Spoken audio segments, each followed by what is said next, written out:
Assalamualaikum warahmatullahi wabarakatuh. Bapak Ibu guru hebat, salam dan bahagia. Perkenalkan, saya Erwin Tegasomantri SPD dari SDN 1 Kawali, Ciamis, Jawa Barat. Pada kesempatan ini saya akan menyampaikan aksi nyata modul 1.4 budaya positif. Selamat menyimak. Sebelumnya saya ingin mengucapkan terima kasih yang sebesar-besarnya pada Bapak Neno Hendrayatno SPD MPD selaku fasilitator dan Bapak Wawan Setiawan SPD selaku pengajar praktik. Tak lupa saya ucapkan terima kasih kepada keluarga tercinta dan rekan-rekan CGP Angkatan 7 serta rekan-rekan guru dan Bapak Kepala Sekolah di SDN 1 Kawali yang telah memberikan dukungan kepada saya selama mengikuti program pendidikan guru penggerak. Latar belakang. Seorang guru memiliki peran penting untuk membangun atau mewujudkan budaya positif di kelas dan sekolah. Budaya positif sebagai perwujudan dari nilai-nilai atau keyakinan universal yang diterapkan di sekolah. Sekolah merupakan rumah kedua bagi murid. Oleh karena itu, sebagai guru, kita harus mampu menciptakan lingkungan sekolah yang nyaman, sehat, dan menginspirasi murid dalam pembentukan karakter yang positif. Lingkungan yang menerapkan budaya positif akan sangat mendukung terciptanya suasana kondusif, saling menghargai, dan memiliki semangat kebersamaan yang baik, sehingga warga sekolah merasa nyaman berada di sekolah. Untuk mewujudkan suasana yang baik itu, penulis telah berupaya melakukan beberapa aksi nyata terkait penerapan budaya positif di sekolah dengan memanfaatkan perannya sebagai pemimpin pembelajaran. Tujuan dilaksanakannya aksi nyata ini yaitu menumbuhkan budaya positif melalui keyakinan kelas atau kesepakatan kelas dalam mewujudkan karakter profil pelajar Pancasila, meningkatkan pemahaman guru tentang budaya positif sekolah, serta berkolaborasi dengan seluruh warga sekolah untuk menumbuhkan disiplin positif pada murid SDN 1 Kawali, Ciamis, Jawa Barat. Tolak ukur, murid mampu membuat keyakinan kelas atau kesepakatan kelas dan mengaplikasikannya sebagai bentuk praktik budaya positif dalam mewujudkan profil pelajar Pancasila secara sadar dan berkelanjutan. Adanya kolaborasi dengan seluruh warga sekolah untuk menumbuh kembangkan budaya positif serta menerapkan nilai-nilai kebajikan yang selaras dengan profil pelajar Pancasila. Lini masa tindakan yang dilakukan, meminta izin dan berkoordinasi dengan kepala sekolah untuk melaksanakan aksi nyata, berkoordinasi dengan rekan-rekan guru untuk persiapan diseminasi, membuat keyakinan kelas sebagai dasar budaya positif bersama kelas 4B SDN 1 Kawali, melakukan diseminasi pemahaman dan pengalaman penerapan budaya positif kepada rekan-rekan guru di SDN 1 Kawali, Ciamis, Jawa Barat, mendokumentasikan semua proses yang dilaksanakan, melakukan refleksi dan evaluasi.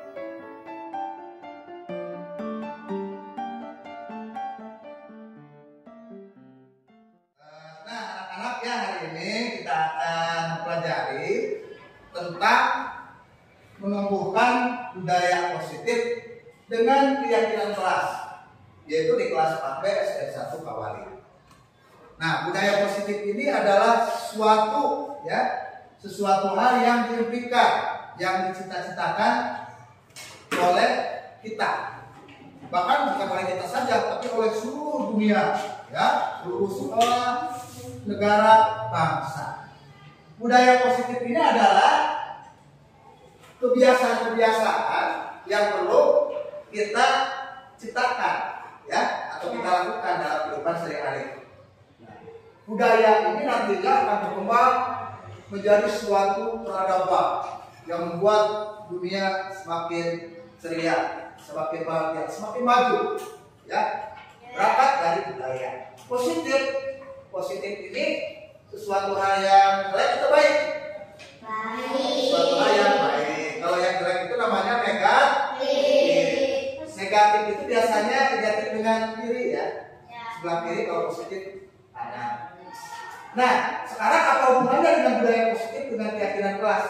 Nah, keyakinan kelas nanti akan membentuk budaya. Keyakinan ini sesuatu yang kita yakini kebenarannya, ya, suatu hal yang kita hormati, kita junjung tinggi, ya. Misalnya ada yang tahu tidak sesuatu hal yang menurut kalian ini benar, apa kira-kira yang harus dimiliki oleh manusia supaya bisa dipercaya oleh orang lain? Harus seperti mana? Harus jujur, betul sekali. Kemudian kalau manusia ingin sukses dalam hidupnya, tidak boleh sombong, betul sekali. Berarti harus punya sifat yang baik, ya, tidak boleh sombong. Kemudian apa lagi kira-kira? Sopan. Ayo, apalagi kira-kira yang suatu hal yang baik-baik untuk kalian apa? Yang harus dimiliki oleh setiap orang. Menghormati orang lain, ya. Bukan hanya kepada orang tua, tapi juga menghormati juga yang seusia, ya. Contohnya ini teman sekelas kalian ya, seusia kelas yang lain, dan juga menghormati yang usianya lebih kecil dari kalian. Ya, adik, pada adik juga kita harus menghargai, betul, menghargai. Ini sangat luas sekali, menghargai, misalnya menghargai perbedaan apa?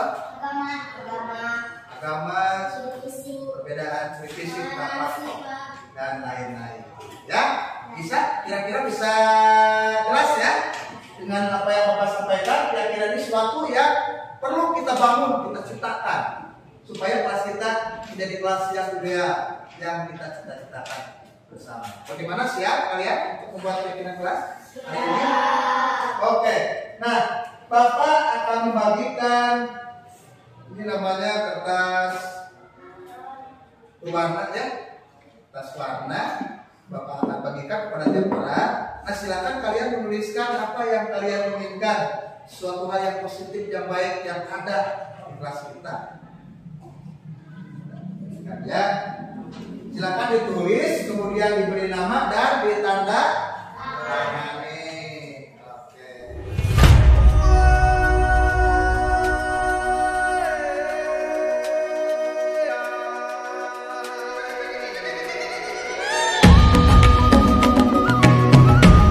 Keyakinan kelas adalah suatu hal yang bersifat universal di semua bidang dan seluruh dunia.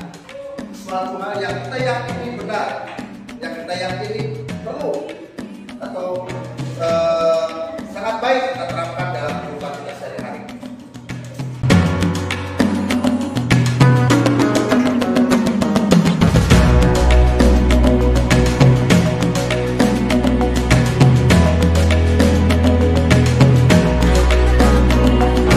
Nah, oke anak-anak, sekarang silakan kalian masukkan keyakinan kelas yang kalian buat ya ke dalam kelompok yang sudah Pak Erwin tulis di papan tulis.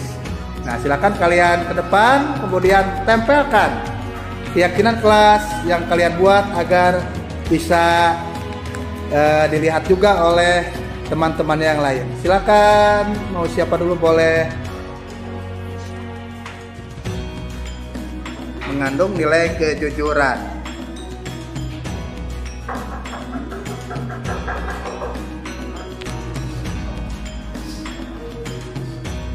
Berani.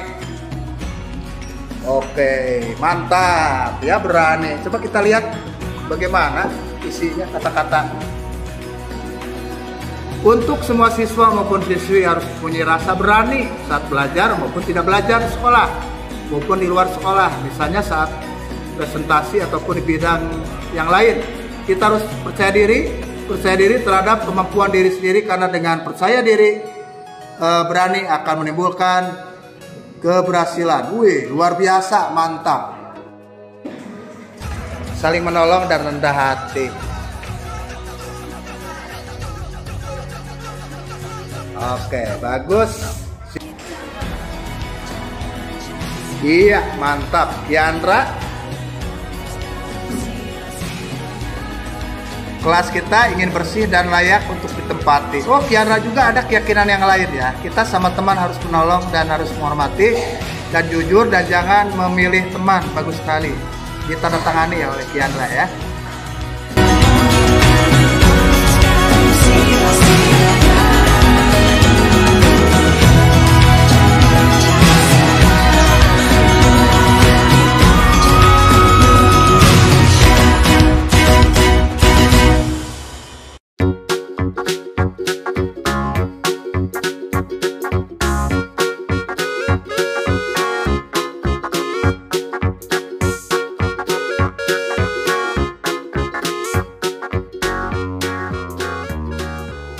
Assalamualaikum warahmatullahi wabarakatuh. Perkenalkan, nama saya Alia Sofia Maulida, KM kelas 4B SDN 1 Kawali. Hari ini saya bersama teman-teman dan Pak Erwin telah membuat keyakinan kelas, dan semoga keyakinan kelas ini bisa dilakukan oleh semua siswa. Terima kasih ya. Assalamualaikum warahmatullahi wabarakatuh.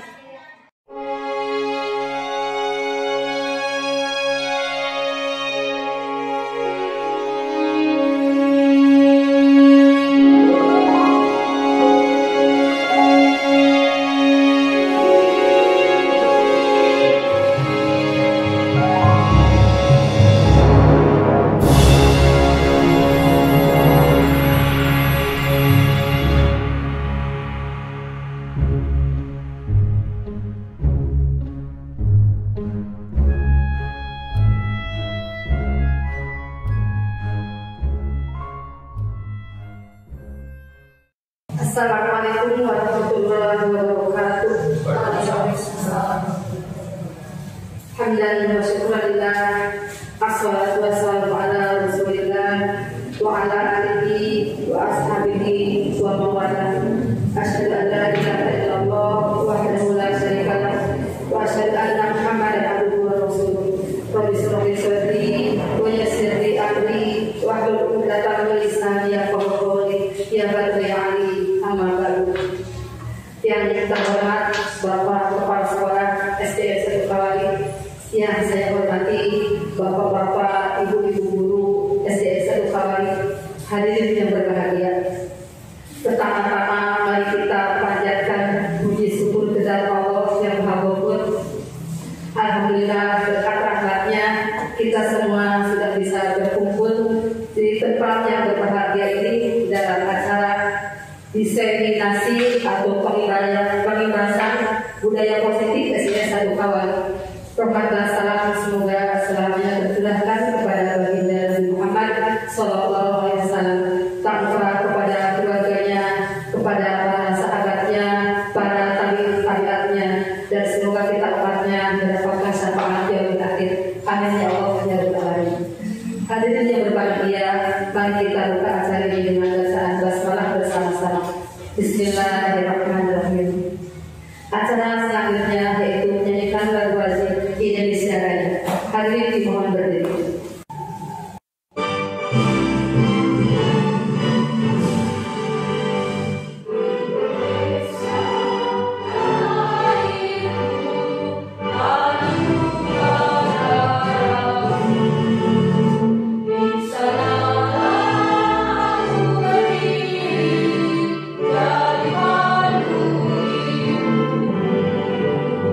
Indonesia, bangsa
acara selanjutnya yaitu sambutan dari Bapak Kepala Sekolah. Waktu dan tempat disilakan.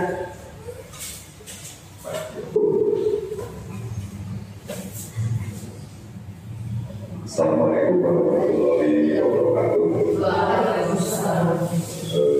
Terima kasih atas waktunya yang telah diberikan.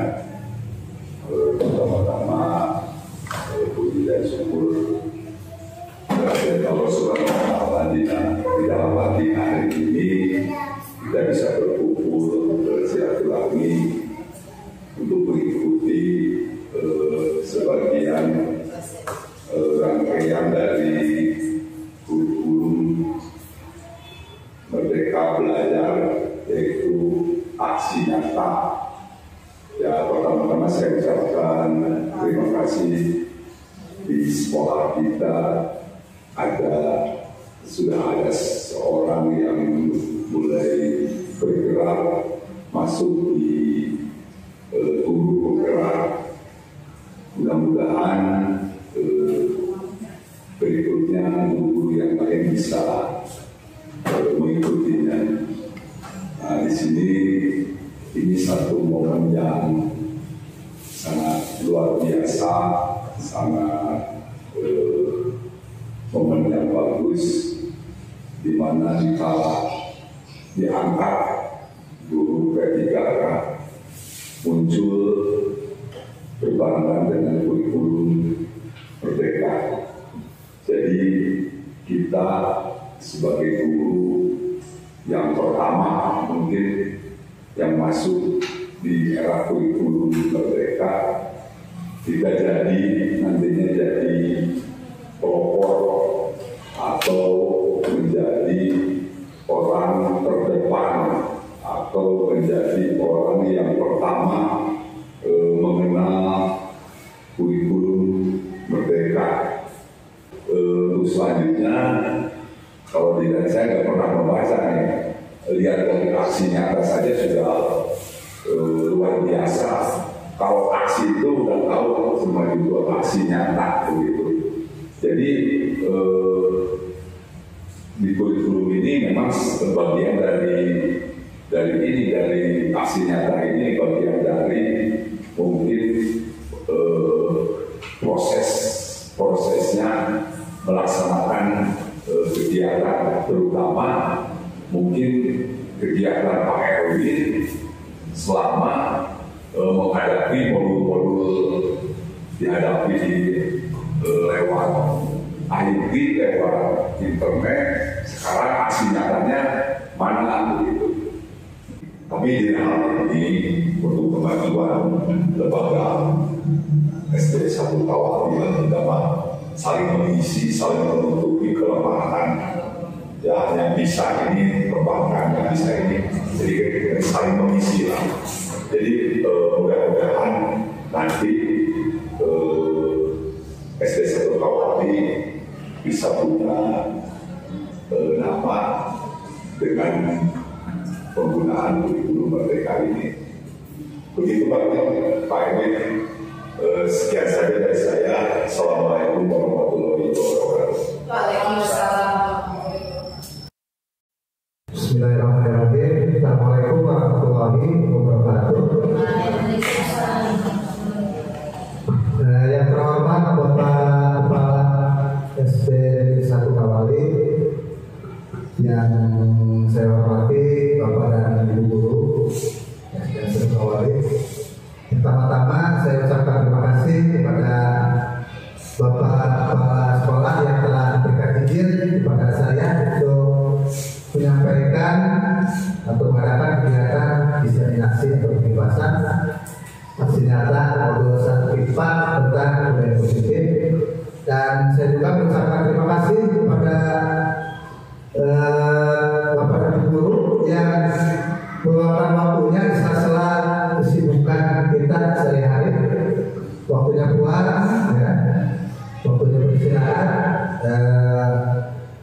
di menghadiri kegiatan ini. Sekali lagi ini suatu apresiasi dan suatu rasa gembira sekali buat saya, ya, sangat membahagiakan seperti itu bisa dukungan kepada saya selaku calon guru penggerak angkatan 7 Kabupaten Ciamis. Dan yang saya sampaikan pada kesempatan kali ini menumbuhkan budaya positif di lingkungan sekolah. Nah, tentunya di sekolah kita banyak sekali aktivitas sehari-hari yang sifatnya positif ya. Misalnya sholat duha, kemudian sekolah kira-kira kegiatan olahraga senam itu masuk budaya positif yang sudah dimiliki oleh SDN 1 Kawali. Kemudian apa lagi? Ada yang lainnya apa? Sholat duha, senam, kegiatan setiap pagi menyambut anak-anak gitu masuk sekolah. Kegiatan menyambut anak-anak pada saat masuk sekolah. Nah, ini kebiasaan yang luar biasa ya, tidak dimiliki oleh semua sekolah. Ya, alhamdulillah kita miliki. Bahkan dari pukul 6 ya, dari SDN 1 Kawali itu sudah menyambut siswa. Kemudian juga ada kebiasaan yang lain, misalnya kebiasaan 5S, senyum, salam, sahabat dan sopan santun ya, 5S. Ini bukan baru sekarang-sekarang, ada SDN Kawali. Sebelum saya di sini ini sudah dilakukan ya, 5S di zaman dahulu. 5S kan budaya-budaya lain. Nah, di sini saya hanya ingin menekankan beberapa poin penting aja sesuai dengan materi guru penggerak. Sekedar berbagi aja pun menyampaikan kembali ya. Nah, salam dan bahagia semoga Allah Tuhan Yang Maha Esa selalu melindungi kita dan memberi keberkahan itu. Nah, ini biasa yang disampaikan di dalam kegiatan guru penggerak yang selalu ada salam dan bahagia. Nah, yang menjadi dasar dari semua kegiatan kita, nah, menurut Ki Hajar Dewantara, tujuan pendidikan itu menuntun segala kodrat yang ada pada anak-anak agar mereka dapat mencapai keselamatan dan kebahagiaan yang setinggi-tingginya, baik sebagai manusia maupun sebagai anggota masyarakat. Oleh sebab itu, pendidik itu hanya dapat menuntut tumbuh atau hidupnya kekuatan kodrat yang ada pada anak-anak agar dapat memperbaiki lakunya, bukan dasarnya itu, dan tumbuhnya kekuatan kodrat.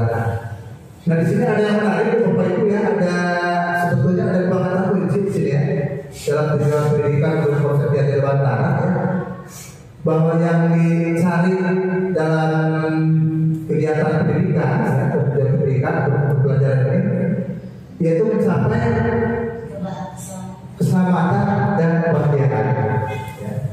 Dengan pendidikan menurut RUU tahun 2022, pendidikan nasional bertujuan untuk mencerdaskan kehidupan bangsa, membentuk masyarakat yang religius, menjunjung kebinekaan, demokratis dan bermartabat, memajukan peradaban serta mensejahterakan umat manusia lahir dan batin.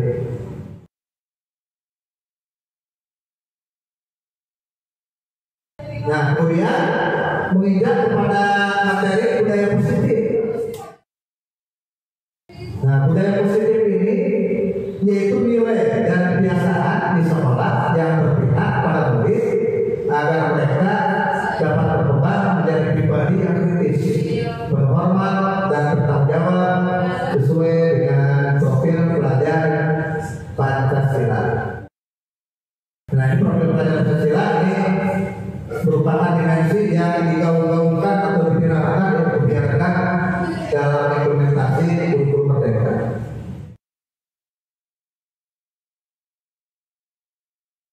Nah, dimensi profil pelajar Pancasila itu memiliki 6 ya, memiliki 6 dimensi. Misalnya, yang pertama yaitu beriman dan bertakwa pada Tuhan Yang Maha Esa dan beragama mulia. Kemudian yang kedua berpikiran global, yang ketiga bergotong royong, kemudian yang keempat kreatif, yang kelima berkenalan kritis, dan yang terakhir mandiri. Nah, ini kira-kira yang ingin dicapai ya dalam implementasi kurikulum merdeka dan juga tujuan pendidikan nasional.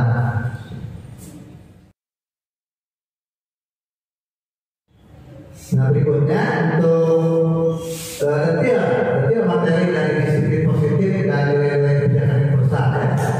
Nah, disiplin positif ini merupakan bagian dari pelaksanaan budaya positif, di mana kita menerapkan disiplin positif yang mengacu pada nilai-nilai kebajikan universal.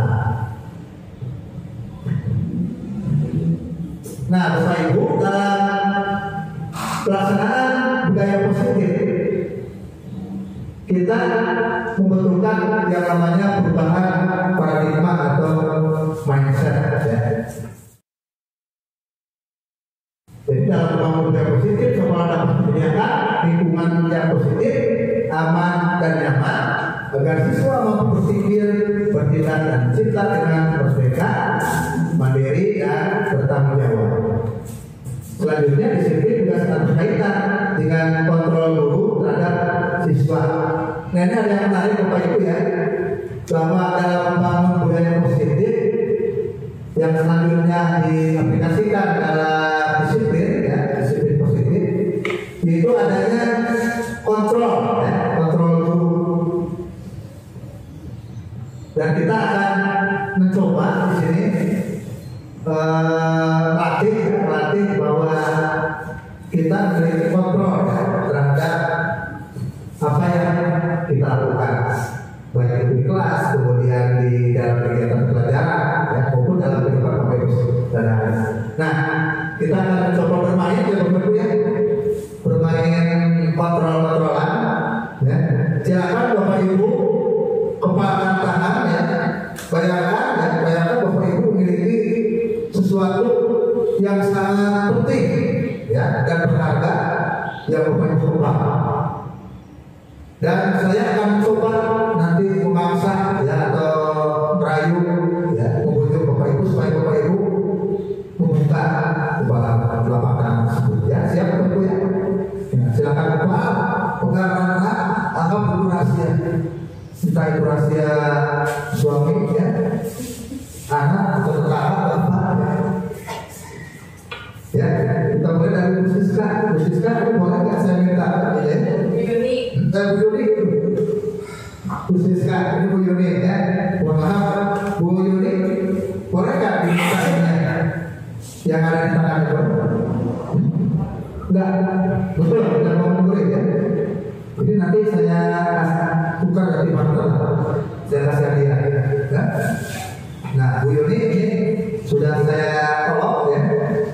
Bahkan di minggu lalu tidak mau. Kira-kira untuk Bapak Ibu yang lain bisa menebak apa yang kira-kira disembunyikan oleh Bu Yuni. Yang bisa kira-kira apa?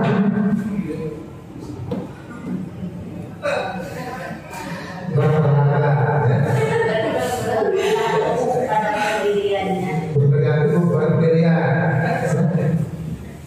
Nah, boleh kita tanya ya kira-kira apa?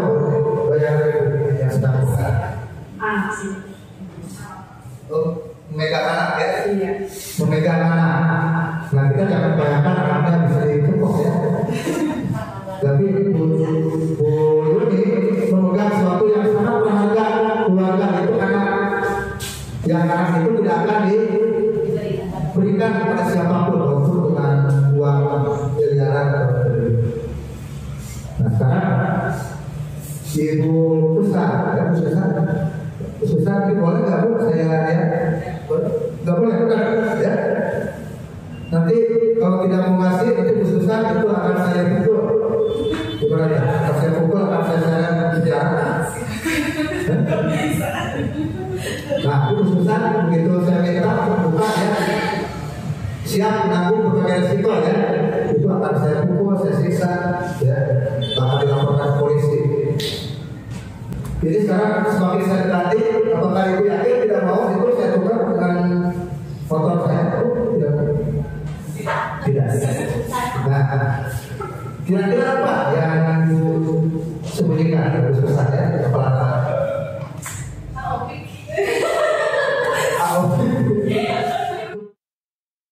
Orang moral itu akan tergerak ya berdasarkan dua masalah ya, kedua kasus. Yang pertama karena ada laksana sudah respon, kemudian karena ada kontrol ya. Nah kalau menurut teori stimulus respon, kita bisa mencoba mengubah orang agar berpandangan sama dengan kita. Ya misalnya kita bisa mencoba merusak sisi orang lain tidak juga supaya membuka telapak tangan tadi apa ini uang berbiasa. Nah berarti yang berlaku stimulus respon, apakah itu bukan diancam dia. Tapi kalau di dalam teori kontrol katanya itu sudah berlaku karena kita hanya berusaha memahami pandangan orang lain tentang dunia. Kemudian bila tubuh melihat sebagai suatu kesalahan, sedangkan menurut teori kontrol semua perilaku memiliki tujuan. Nah berikutnya disiplin. Nah untuk disiplin, Bapak Ibu barangkali akan beritahu ya memiliki makna disiplin yang sangat beragam ya. Disiplin tidak kan disiplin ini patuh pada peraturan ya. Namun apabila ditelisik ini ditelusuri ternyata disiplin sendiri berasal dari masalah disiplin yang harusnya belajar Bu. Jadi tidak ada kaitan dengan peraturan sebetulnya Bu. Jadi kalau menurut asal kata. Tapi kita kan disininya berkembang disiplin itu kan aturan begitu ya dan tepat waktu. Jadi ini sudah berkembang dan sejak zaman dahulu kala dari Socrates kemudian Plato ya di Yunani. Nah yang menjadi catatan penting dalam budaya kita disiplin ini telah berubah menjadi sesuatu yang dilakukan seorang kepada orang lain untuk mendapatkan kepatuhan. Kecenderungan umum dalam bukan kata disiplin dengan ketidaknyamanan, bukan dengan apa yang kita hargai atau pencapaian suatu tujuan mulia. Jadi intinya disiplin itu dulu ada istilah disiplin apa ya, disiplin mati ya. Jadi disiplinnya itu kaku karena rasa takut, begitu takut dihukum, takut ditekor, tidak takut celaka dan lain-lain. Akhirnya orang itu disiplin.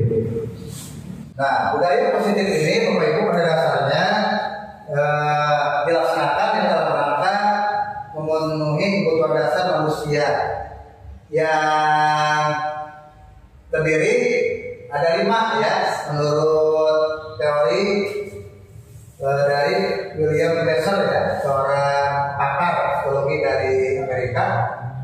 Yang pertama ada kasih sayang dan rasa terima, kemudian yang kedua penguasaan, ya, yang ketiga kebebasan, kemudian yang keempat kesenangan, dan yang kelima adalah bertahan hidup. Ini kebutuhan yang tidak bisa ditawar-tawar ya, walaupun kita tidak mengakui pasti ini sangat dibutuhkan.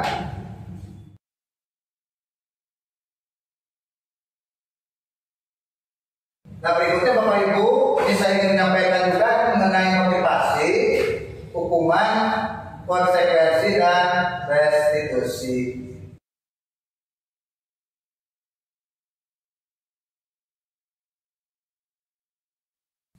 Nah teori motivasi perilaku manusia ini pada dasarnya ada 3 ya. Ada 3 motivasi dari perilaku manusia. Yang pertama untuk menghindari ketidaknyamanan atau hukuman. Nah ini berangkat dari adanya motivasi dari luar, yaitu motivasi eksternal ya. Jadi kita melakukan disiplin, misalnya melakukan kepatuhan atau taat itu karena ada dari luar ya, mungkin karena peraturan atau tertib dan lain-lain. Itu berarti ada motivasi eksternal. Yang kedua untuk mendapatkan imbalan dari orang lain atau institusi. Nah ini yang ingin mendapat pujian, penghargaan juga sama. Jadi itu masuk ke dalam motivasi dari luar, ya. Dari luarnya dari mana? Dari lembaga kita, ya, dari sekolah, dari kantor dan lain-lain. Itu motivasi internal. Kemudian ada juga, nah ini yang dari internal Bapak Ibu ya, yaitu untuk menghargai diri sendiri. Saya akan menjadi orang yang seperti apa bila saya melakukannya. Ini berangkat dari motivasi internal.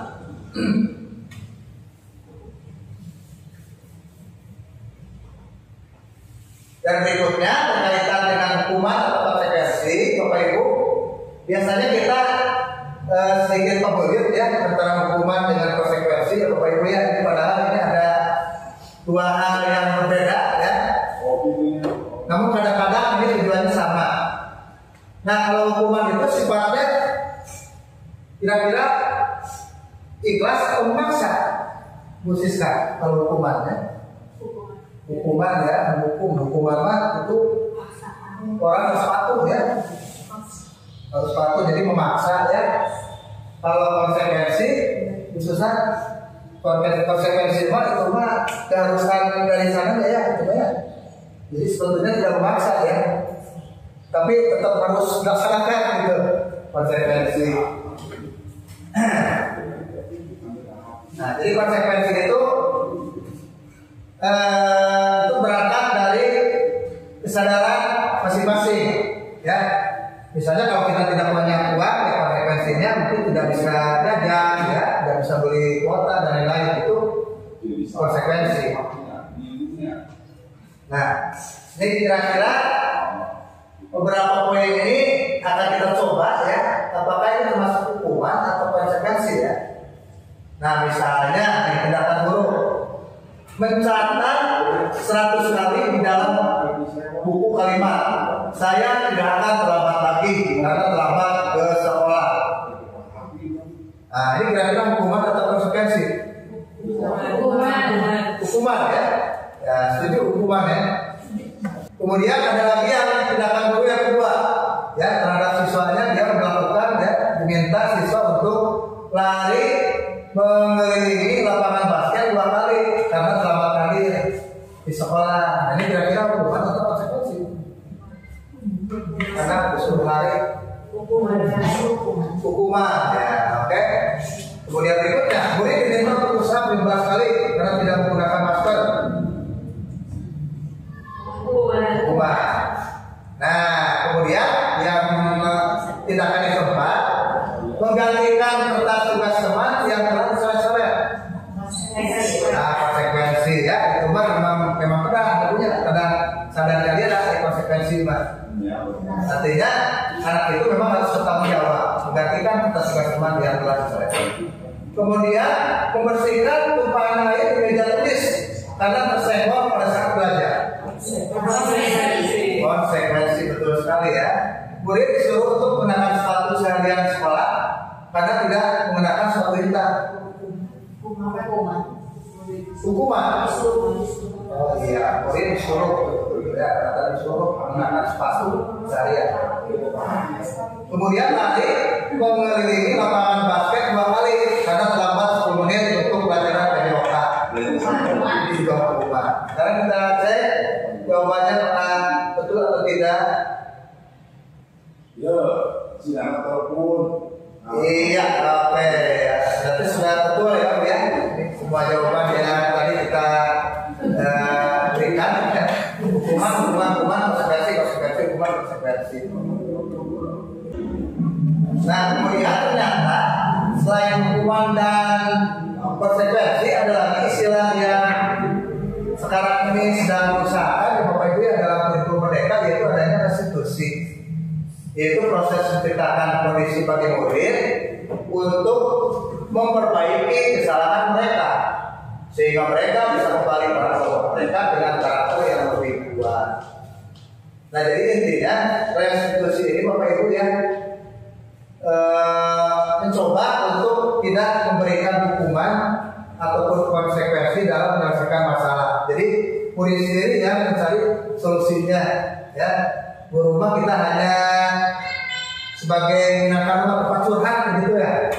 Restitusi ada anak yang nakal, bermasalah dan yang lain, nanti kita ajak ngobrol diskusi gitu ya, sampai dia sendiri menemukan solusinya. Nah, ini yang paling penting barangkali Bapak Ibu ya, ini keyakinan kelas, dan nanti kita akan mencoba berkolaborasi ya Bapak Ibu ya untuk berbagi ide ya mengenai keyakinan kelas. Jadi keyakinan kelas ini adalah nilai-nilai kebajikan atau prinsip-prinsip universal yang disepakati bersama secara universal, lepas dari agama, suku, negara, dan bahasa. Keyakinan kelas adalah salah satu disiplin positif yang bisa kita terapkan dalam membangun budaya positif di sekolah. Pimpinan kelas, setiap kelas diharapkan dapat mewujudkan tujuan pendidikan yang berorientasi kepada profil pelajar Pancasila. Nah, keyakinan kelas ini merupakan sesuatu yang dibuat dengan siswa ya, kesepakatan. Kalau saya lihat ini seperti kawan saya ini sama kelas guru kelas 4 ya, Ibu Ina udah bikin kesepakatan kelas ya, gitu ya, kesepakatan kelas akan ditempel gitu. Jadi contoh salah satu pengaplikasian dari membuat keyakinan kelas. Barangkali Bu Ina bisa diberikan contoh dari kesepakatan kelas yang kita buat.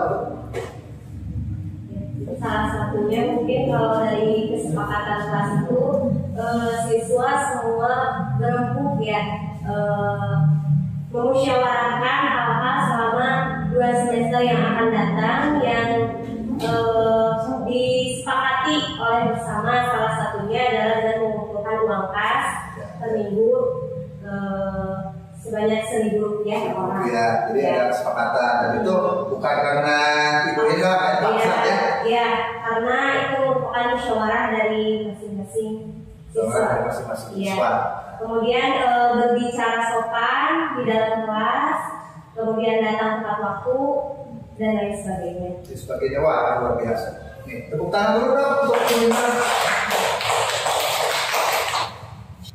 Nah, keyakinan kelas Bapak Ibu ini sifatnya lebih tinggi ya dari peraturan. Dan keyakinan kelas ini sifatnya universal ya. Berbeda dengan peraturan kelas ya. Peraturan kelas itu dia lebih rinci dan lebih banyak, lebih detail ya. Misalnya siswa dilarang ya. Kemudian siswa tidak boleh. Nah, kalau keyakinan kelas misalnya sopan santun yang bilangnya, nah itu masuk ke keyakinan kelas ya, bersikap sopan terhadap siapapun, kemudian juga selalu bersikap jujur dan apa adanya. Nah, ini termasuk keyakinan kelas. Apabila kalimatnya diganti seperti ini, setiap siswa wajib jujur, misalnya itu akan berubah menjadi peraturan kelas ya, dengan adanya perubahan kalimat. Nah, jadi keyakinan kelas itu merupakan konsep yang nantinya untuk membuat peraturan kelas yang rinci. Nah, jadi kesepakatan dulu kita buat, baru kita buat peraturan. Nah, keyakinan kelas itu dibuat dalam kalimat-kalimat yang sifatnya nilai ya, nilai-nilai yang cukup tinggi. Sopan santun, kejujuran, kemudian saling menghormati, kemudian juga berani, dan termasuk juga apabila kita menerapkan kebiasaan tepat waktu, itu berarti nilai disiplin ya.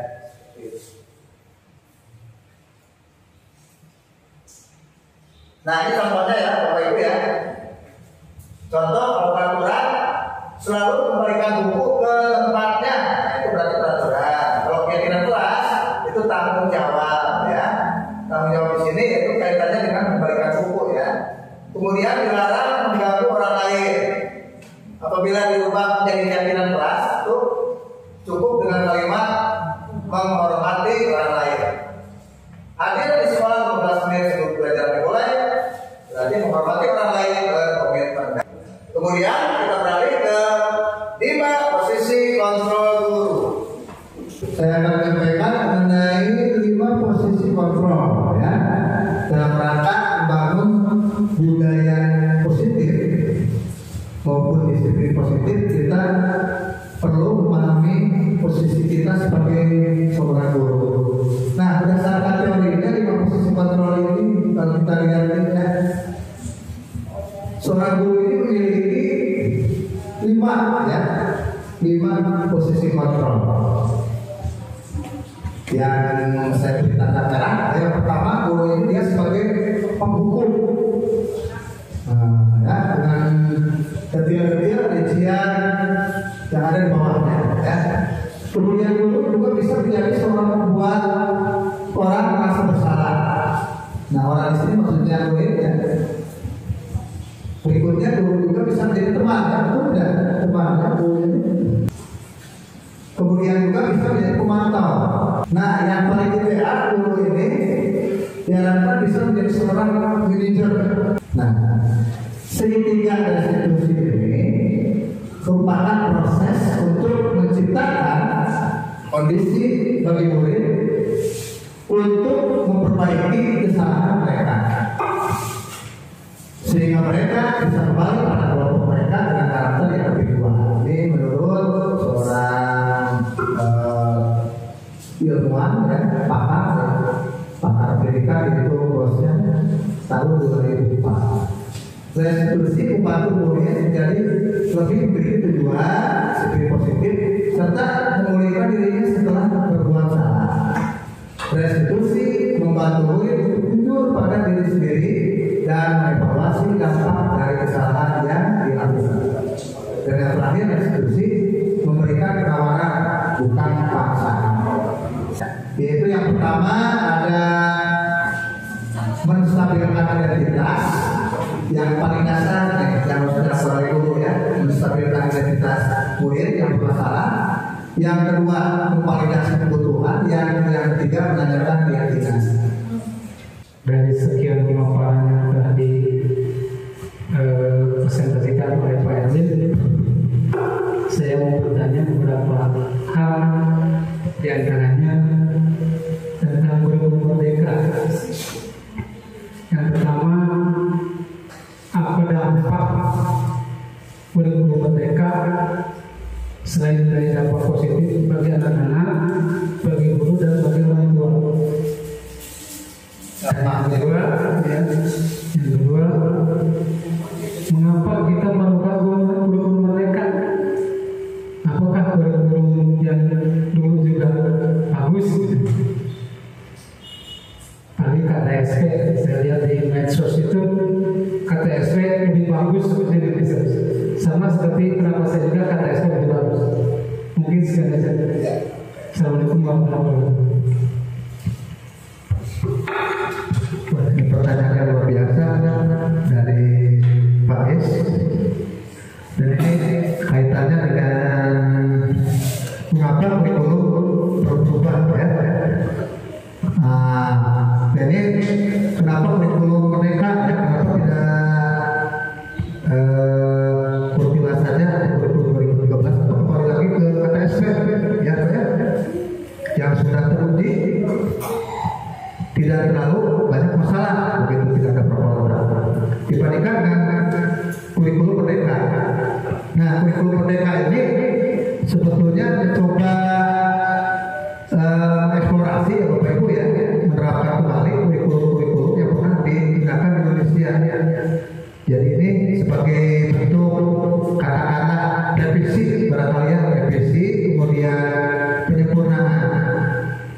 Jadi yang dibedakan ini lebih ke selain identitas atau nama, ya, dan juga beberapa poin, ya, bahwa dalam kurikulum merdeka nantinya materinya itu akan lebih ditekankan kepada materi yang sifatnya esensial, berdasar. Jadi kemungkinan besar pelajaran itu tidak seperti yang berlaku sekarang, Bapak Ibu, ya, materi, ya, tematik, kemudian juga kalau kita ini kan hampir ada 11 pelajaran, ya Bapak Ibu, ya, ada 10 ya. Nah, kalau dalam kurikulum merdeka nanti ada beberapa materi yang memang lebih disederhanakan, begitu. Misalnya IPA dengan IPS digabung, itu menjadi IPAS. Namun dalam kurikulum merdeka, Bapak Ibu, nah nanti sekolah boleh membuat kurikulum dengan gayanya sendiri, itu dengan format masing-masing. Jadi tiap sekolah itu boleh berbeda-beda, Bu, beda dengan kurikulum 2013. Jadi kan kalau kurikulum 2013 KTSP kan seragam di Indonesia, ya, pelajarannya seragam, urutan pelajarannya sama, harus PAI dulu, PKB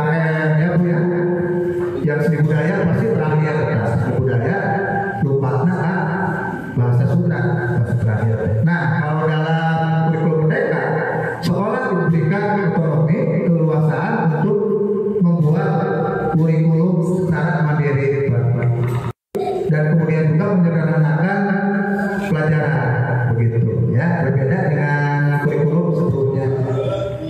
Kemudian dalam kurikulum Merdeka ini kita merepres atau menggaungkan kembali pemikiran dari Ki Hajar Dewantara. Nah, jadi ide kurikulum Merdeka sendiri sebetulnya dari filosofi Ki Hajar Dewantara yang digali kembali oleh pemerintah sekarang, itu paradigma Makarim yang berangkati pemikiran Ki Hajar digolongkan kembali, begitu. Yaitu cita-cita untuk pendidikan ini sebagai sarana untuk keselamatan dan kebahagiaan murid. Jadi kata kuncinya mah kurikulum Merdeka adalah kurikulum yang berpihak kepada murid. Nah ya, jadi murid yang sebagai sasaran utamanya, bukan guru hanya sebagai fasilitator, ya, sebagai fasilitator pembentuk atau pemimpin. Barangkali itu Pak Is mudah-mudahan tidak puas, Mas, bagaimana Pak? Ya. Baiklah Bapak Ibu, alhamdulillah semua materi sudah saya sampaikan pada kesempatan hari ini.